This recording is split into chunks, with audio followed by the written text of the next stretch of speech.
Bismillahirrahmanirrahim. Esselamu aleyküm ve rahmetullahi ve berekatuhu. Ey ulu halkım, elim, milletim, aziz musulmanlar, yurgularım, çakıramın barığızında, yaşlarınızını ve kızlarınızını bizim meciyitibizge, meciyitde ötkellegen darslağa, iman, İslam, namaz, Kur'an, Peygamberini yaşav halı, şu darslağa çakıramın barısında.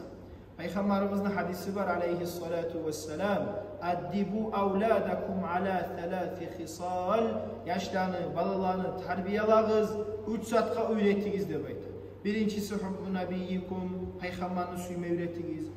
Ve onu ahl-i baytın suyma öğretiniz. Üçüncüsü de Kur'an okuma öğretiniz demek. Şu zat olan biz maşhuruz kardeşler.